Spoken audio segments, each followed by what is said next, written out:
उसे बोलकर नहीं बल्कि गाकर बातें करता था। वो चुपके चुपके अपने जादू की प्रैक्टिस करता था ताकि उसे भूल न जाए। बच्चों को एहसास हुआ कि वे अकेले नहीं हैं। बड़ ने वादा किया कि कल सुबह से ट्रेनिंग शुरू होगी।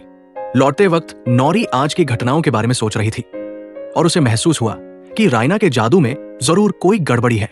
वो उससे मिलने का मन बना ही रही थी कि उधर रायना के कमरे में चंद्रा शैडो मैजिक की किताब लेकर खड़ी थी। चंद्रा ने कहा, इसी किताब की बदौलत आज तुम्हारी शक्तियां इतनी बढ़ गई।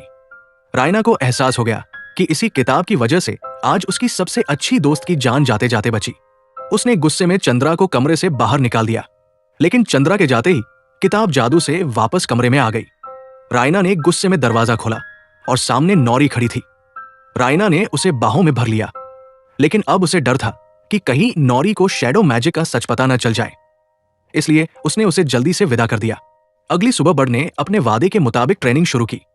आंद्रे की कमर पर पाइप बांधकर उसे एक निश्चित ऊंचाई पर खुद को रोकने की कोशिश करने को कहा। उसने बैग उतारा और ऊपर उड़ गया, मगर नीचे नहीं आ पाया। धीरे धीरे जैसे जैसे ट्रेनिंग आगे बढ़ी, सभी बच्चे अपनी अपनी अनोखी खासियत को पहचानने और अपनाने लगे। वे अब बाकी बच्चों जैसे एक समान जादूगर नहीं बनना चाहते थे। उन सबके बीच गहरी दोस्ती पक गई। एलियट ने अपने हाथों से निकलने वाले धुएं को आकार देना शुरू किया। पेपर ने अपनी शक्ति से चीजें दूर धकेलना सीख लिया। और नौरी, उसने एक ही जानवर बनने की कोशिश छोड़ दी और एक साथ 3-4 जानवरों को मिलाकर नए और अनोखे रूप बनाने लगी। उधर रायना अपने साथियों को मजे करते देख रही थी कि चंद्रा फिर से सामने आई।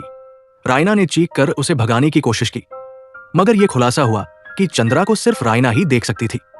वो किताब की काली शक्ति का ही एक रूप थी और अब वह और रायना एक हो चुके थे। रायना अपने कमरे की तरफ भागी, मगर चंद्रा ने उसे तंग करना बंद नहीं किया। चंद्रा ने कहा, तुम्हारी शक्ति यहाँ के किसी भी बच्चे से कहीं ज्यादा है। तुम्हें बस अपने डर से आजाद होना है। और आखिरकार रायना उसकी बातों में आ गई। उसने खुद को शैडो मैजिक के हवाले कर दिया। कुछ पलों में नौरी वहां पहुंची और देखा कि रायना पर किसी बुरी शक्ति का साया है। रायना ने एक भयावह आवाज में कहा, जल्द ही पूरा स्कूल तबाह हो जाएगा। अगर नौरी को जान प्यारी है तो भाग जाए। नौरी तुरंत दौड़कर बड़ के पास पहुंची और सब कुछ बता दिया।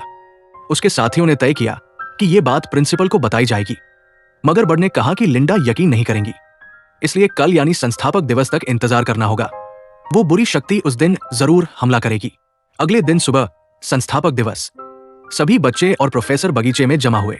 लिंडा ने रायना को मंच पर बुलाया। पहले तो रायना ने अपनी जगह बैठे बैठे आग से हवा में अक्षर लिखकर सबका स्वागत किया। फिर खड़ी होकर बोली, आज मैंने कुछ खास तैयार किया है। और उसने अपने हाथ में एक विशाल आग का गोला बनाया। रायना की